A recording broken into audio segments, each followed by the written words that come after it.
Alleluia, Alleluia,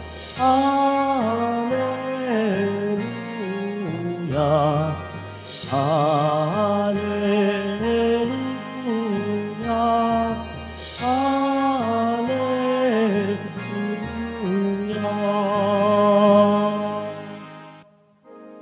Manatili kang matapat hanggang iyong kamatayan,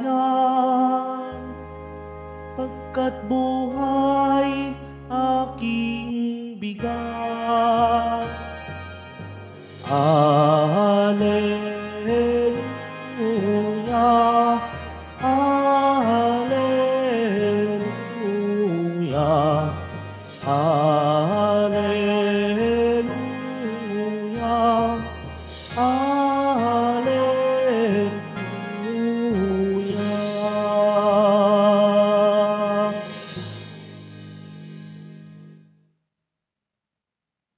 Sumainyo ang Panginoon. At sumayo rin. Ang mabuting balita ng Panginoon ayon kay San Lucas. Papuri sa iyo, Panginoon.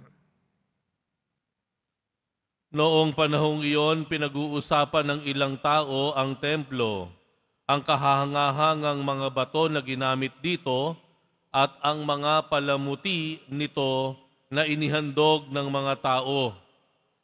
Kaya't sinabi ni Jesus, darating ang panahong lahat ng nakikita ninyong iyan ay iguguho. Walang batong ititira sa ibabaw ng kapwa bato. Tinanong nila si Jesus, Guro, kailan po ito mangyayari at ano ang magiging palatandaan na ito'y magaganap na? Sumagot siya, mag-ingat kayo at nang hindi mailigaw ni numan, sapagkat marami ang darating sa aking pangalan na magsasabi, Ako ang Mesiyas at dumating na ang panahon. Huwag kayong susunod sa kanila, huwag kayong mabagabag kung makabalita kayo ng mga digmaan at mga himagsikan. Dapat mangyari ang mga ito, ngunit hindi darating karakaraka ang wakas. At sinabi pa niya, makikipagdigma ang bansa laban sa kapwa bansa at ang kaharian sa kapwa kaharian. Magkakaroon ng malalakas na lindol, magkakagutom at magkakasalot sa iba't ibang dako. May lilitaw na mga kakilakilabot na bagay at mga kagilagilalas na tanda buhat sa langit. Ang mabuting balita ng Panginoon. Pinupuri ka namin, Panginoong Hesukristo. Magsiupo muna ang lahat. Malapit na po ang ating piyesta. January 9. Nazareno, 2026. Ayan. Nobyembre, Disyembre, and then Enero na. At puspusan na po ang naging paghahanda natin. Sa katunayan, kaninang umaga po ay idinaos yung sinasabing walk-through. Ano yung walk-through? Ito po yung binaybay po namin ang buong ruta ng magiging prosesyon o traslasyon sa January 9. Mula dun sa Quirino Grandstand sa Luneta, hanggang dito sa ating simbahan, sa ating dambana. At ito ay nilahukan po ng iba't ibang collaborators natin, ahensya ng gobyerno at pribado, mula sa ating barangay hanggang sa ating syudad, local government, hanggang sa regional, at napakadami pong kasama dito, no? Ano po ang ginawa namin in particular? Tinignan po namin yung daan. May mga lubak ba? Makamabalahaw ang andas. Abutin tayo ng isang buwan sa traslasyon. Yung mga kurba. Ayan, ano? Yung mga grade ng kalsada, baka ito ay masyadong nakapaling. Maapektuhan ang takbo ng andas. No? Yung sikip ng kalsada, ano ba yung mga pwedeng nakaharang dyan at may maipit na mga tao? Yun pong mga kawad ng kuryente. Dahil mataas po yung andas natin, baka abutin ng kawad ng kuryente yung andas natin at may masaktan pa sa ating mga sasama sa traslasyon. No? Mga, halimbawa, mga construction, mga ginagawang improvement sa ating kalsada, dyan sa tulay. Tinignan po yung mga lapad o kitid na mga sasakyan, mga kalsada. Napakadami po. Napakadami po. Lahat po kami nakatingin, nagmamasid, sabihin nating mahigpit na inoobserbahan. Ayan, po. At ito ay pinag-usapan namin lahat dito pagkatapos po. Tinignan, binalikan namin ng lahat, mga posibleng peligro sa mga deboto po natin. No? Kakailanganin po natin yun. Bakit? Kailangan nating magkaroon ng walkthrough. Inabot siya ng mahigit 8 kilometrong, naglakad kami. Kailangan po yan. Para saan? Para sa anong kadahilanan? Para sa kaligtasan ng lahat. No? Para walang masaktan, lalo't walang mabawian pa ng buhay. Ayaw nating mangyari iyon. Ano po? Para sa kaligtasan ng lahat. Dahil ang ating inahangad, isang pagdiriwang ng kapistahan na banal, ligtas, at maayos na kapistahan. No? Kailangan ng kaligtasan ng lahat.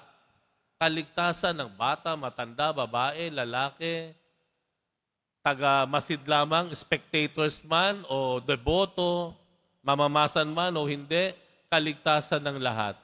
Yun po ang tampok na hangarin po natin kaya nagkaroon ng walkthrough. Ayan.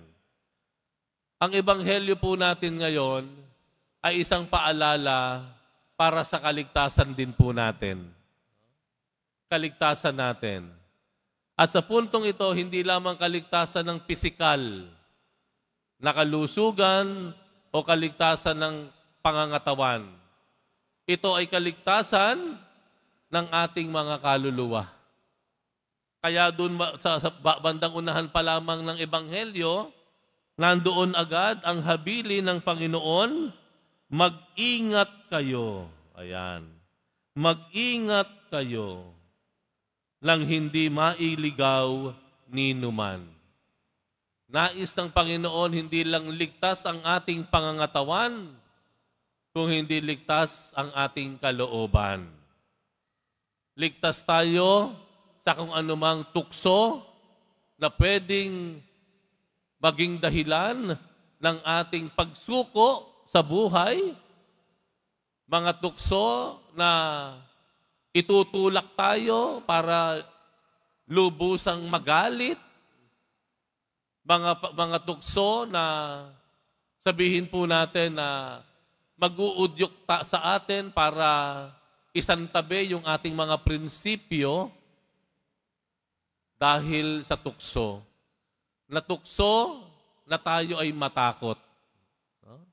Isa daw sa mga tukso na mayroon tayo ngayon ay tukso ng takot, pangamba. Napansin niyo ba iyon? Ang kalaban natin, he capitalizes on our fear. Yung takot ng tao.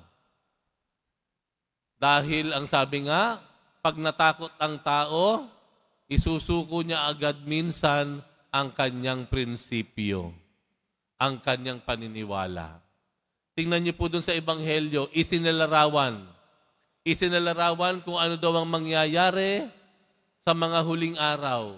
Magkakaroon ng gyera, magkakaroon ng mga sakit, laganap na sakit, mayroong mga sisigaw, ako ang Mesiyas, sumunod kayo sa akin.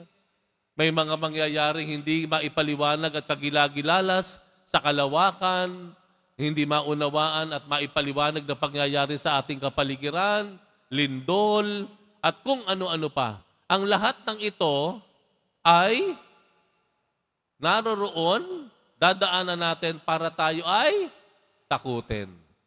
Fear. Fear. Ang isa pong dapat natin harapin o matutunang harapin ay ang ating takot. Dahil ang takot, isa sa pinakamalaking puwersa para mapahamak tayo. Takot. Takot kang magutom, kaya gagawa ka ng kahit anong paraan, makakain ka lamang. Takot ka na maungusan sa opisina, gagawa ka ng chismis para masira yung kabila. No? Natatakot ka na ikaw ay iwan ng mga kaibigan mo, kaya gagawa ka ng intriga. Natatakot tayo. Natatakot at ito ang magiging dahilan ng paggawa natin ng kasamaan. Pakatandaan po natin ang sabi ng Panginoon sa Ebanghelyo, mag-ingat kayo. Mag-ingat kayo na matalo ng inyong mga takot. Pagkat ang pangako naman ng Diyos, siya ang ating kaligtasan. Ang katotohanan ng Diyos ang magpapalaya sa atin, sa ating mga takot. Huh? Yung takot po natin, yaan ay mapapalaya tayo kung hahawak tayo sa katotohanan. Truth. Because truth will set us free. Ayan. Yung takot natin, yaan ay mapagtatanggumpayan kung ang pangahawakan po natin ay ang katotohanan. Sa mga panahon pong ito, maraming gawa-gawa. Sabi nga nila, may gawa-gawang banta para matakot ang tao ngayon.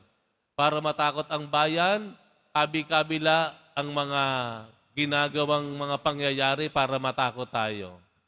Pero hindi tayo basta susuko. Bakit? Ang kinakapitan natin ay ang katotohanan ng Diyos. Ang katotohanan ng ating pananampalataya. Yaan ang hindi ang magiging daan para tayo ay makasalba, para tayo ay magtagumpay. Kakapit tayo sa katotohanan ng ating pananampalataya. Ang pananampalataya natin nagsasabing tayo ay magkaisa. Tayo ay magmalasakit sa kapwa. Tayo ay magdamayan. Huwag tayong magsakitan. Tayo ay alagaan natin ang bawat isa. Alalahanin natin ang kapakanan ng bawat isa. Yan ang idinidikta ng katotohanan ng ating pananampalataya. Huwag tayong magpadaig sa ating mga takot. Kung ang takot man natin ay nasa personal na level o yung takot natin nag-uugat sa nangyayari sa ating kapaligiran. Huwag po nating hayaang ito ang magtagumpay sa atin. Bagkus, panghawakan po natin ang katotohanan ng ating pananampalataya. Magkaisa tayo, ingatan natin ang bawat isa, alalahanin natin ang kapakanan ng iba, magtulungan po tayo, magdamayan po tayo, magmalasakitan po tayo, magmahalan tayo. Sama-sama natin, kapit-kapit tayo na susunod at susunod bilang mga deboto, bilang mga misyonero ng ating poong Jesus Nazareno.